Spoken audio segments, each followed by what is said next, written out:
Hi friends, எல்லோருக்கும் வணக்கம். இன்னைக்கு நாம kitchen and home makingல பார்க்க போறது வீட்டிலேயே ஈஸியா prepare பண்ணக்கூடிய ஹெல்தியான fiber rich snacks பத்தி தான்.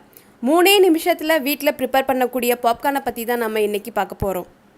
பாப்கார்ன் எல்லாருக்குமே பிடிக்கும். அது most of the peopleக்கு favorite snack-ஆவும் இருக்கும்.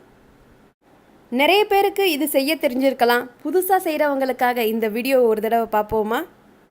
பாப்கார்ன் செய்ய தேவையான ingredients சோளம் 1 கப், உப்பு 1/2 டீஸ்பூன், மஞ்சள் தூள் 1/4 டீஸ்பூன். பாப்கார்ன் செய்கிறதுக்குன்னே ஒரு தனி வெரைட்டி சோளம் இருக்குது. அந்த சோளத்தில் தான் பாப்கார்ன் பண்ண முடியும். சாதாரணமான மக்காச்சோளத்தில் எல்லாம் பாப்கார்ன் செய்ய வராது. அதனால் நீங்கள் கடைகளில் வாங்கும்போது பாப்கார்ன் சோளம்னு கேட்டு வாங்குங்க. பாப்கார்ன் சோளம் பார்க்குறதுக்கு இந்த மாதிரி சின்ன சின்னதாக இருக்கும். ஸோ கவனமாக பார்த்து வாங்குங்க. இப்போ நம்ம பாப்கார்ன் செய்ய ஆரம்பிக்கலாம். பேனை ஸ்டவ்வில் வச்சு ஃப்ளேம் ஆன் பண்ணிப்போம். பேன் ஹீட் ஆனதும் அதில் 1 டீஸ்பூன் பட்டரும் 1 டீஸ்பூன் ஆயிலும் ஆட் பண்ணுறேன். நீங்கள் முழுக்க பட்டர் ஆட் பண்ணணுன்னாலும் ஆட் பண்ணிக்கலாம். அது உங்களுடைய சாய்ஸ் தான். கம்ப்ளீட்டாக பட்டர் ஆட் பண்ணோன்னா அதோட பட்டர் ஃப்ளேவர் நல்லாயிருக்கும். அதுதான் பட்டர் பாப்கார்ன். ஆயில் ஹீட் ஆனதும் அதில் கார்ன் ஆட் பண்ணிடலாம். கார்ன் நல்லா ஆயிலோடு மிக்ஸ் பண்ணி விட்டுட்டு அதில் மஞ்சள் தூளும் உப்பும் நான் இப்போ ஆட் பண்ணிடுறேன். ஹை ஃப்ளேமில் இந்த மிக்சரை நல்லா ஃப்ரை பண்ணிகிட்டே இருங்க. பாப்கார்ன் ஒன்றா வெடிக்க ஆரம்பிக்கும்.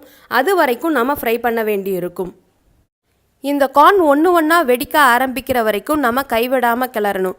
நம்ம கிளறாமல் விட்டோன்னா பாப்கார்ன் சரியாக வெடிக்காது. நிறைய சோளம் வேஸ்ட்டாக போயிடும். பாப்கார்னில் இப்போ நிறைய ஃப்ளேவர்ஸ் வர ஆரம்பிச்சிருச்சு. நாம் இப்போ ப்ரிப்பேர் பண்ணுறது பேசிக் சால்ட் பாப்கார்ன் தான். இதே உங்களுக்கு சீஸ் பாப்கார்ன் வேணும்னா இதே பேசிக் பாப்கார்னை ப்ரிப்பேர் பண்ணிவிட்டு சீஸ் பவுடர் அப்படின்னு நமக்கு கிடைக்கும். அந்த சீஸ் பவுடர் 1 அல்லது 2 டீஸ்பூன் நம்ம தேவைக்கேற்ப மிக்ஸ் பண்ணிட்டோன்னா அதுதான் சீஸ் பாப்கார்ன். ஸ்வீட் பாப்கார்னுக்கு இதே பேசிக் ரெசிபி தான். ஆனால் சால்ட் ஆட் பண்ண வேண்டிய அவசியம் இல்லை.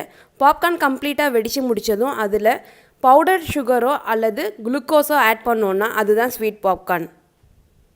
இப்போ நம்ம பாப்கார்ன் ஒன்றா வெடிக்க ஆரம்பிச்சிருச்சு. ஒரு லிட்டு போட்டு மூடிடலாம். நீங்கள் இதே பாப்கார்னை குக்கரில் வச்சு கூட நீங்கள் ப்ரிப்பேர் பண்ணலாம். குக்கரில் ப்ரிப்பேர் பண்ணுறதா இருந்தால் குக்கரோட மூடியை நீங்கள் எப்போவும் நான் லாக் பண்ணுற மாதிரி லாக் பண்ண வேண்டாம். ரிவர்ஸில் கேஸ்கெட் இல்லாமல் விசில் இல்லாமல் மூடி வச்சுட்டாலே போதும். நான் இன்றைக்கி ஒரு சின்ன பேன் தான் வச்சுருக்கேன்.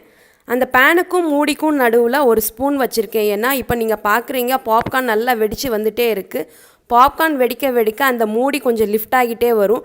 அது லிஃப்ட் ஆகிறதுக்கு ஈஸியாக இருக்கணுன்றதுக்காக தான் கேப்பில் நான் ஸ்பூன் அப்படியே வச்சுட்டேன்.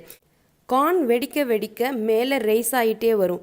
இது ஹெவி வெயிட் லிட்டுன்றனால கார்னால் இந்த லிட்டை ரைஸ் பண்ண முடியாமல் வெடிக்கிறதுக்கு இடம் இல்லாமல் உள்ளேயே கருகி போயிடும். அதனால தான் அந்த மூடிக்கும் பேனுக்கும் நடுவில் ஒரு கேப் இருக்கிறதுக்காக நான் அந்த ஸ்பூன் வச்சுருக்கேன். அது பாப்கார்ன் வெடிக்கும்போது லிஃப்ட் ஆகிறதுக்கு ஈஸியாக இருக்கும். நாம் போட்டது 1 கப் கார்ன் தான். அது எவ்வளோ வெடித்து அந்த பேன் ஃபுல்லாக நிறைஞ்சி வெளியெல்லாம் கொட்ட ஆரம்பிச்சிருச்சு பாருங்கள். பாப்கார்ன் வெடிக்கிறது ஸ்டாப் பண்ணதும் ஃப்ளேம் ஆஃப் பண்ணிவிட்டு லிட்டை ஓப்பன் பண்ணிடலாம். நாம் போட்ட 1 கப் சோளத்துக்கு இந்த தாம்பாளத்தட்டு நிறைய நமக்கு பாப்கார்ன் கிடச்சிருக்கு. அந்த பாப்கார்னோடைய ஃபுல் குவான்டிட்டி காமிக்கணுன்றதுக்காக தான் நான் அந்த தொட்டில் உங்களுக்கு கொட்டி காமிச்சிருக்கேன். இப்போது பாப்கார்ன் ரெடி. இந்த வீடியோ உங்களுக்கு பிடிச்சிருந்தா வீடியோவை லைக் அண்ட் ஷேர் பண்ணுங்கள். மறக்காமல் சேனலை சப்ஸ்கிரைப் பண்ணுங்கள். தேங்க்யூ. பாய்.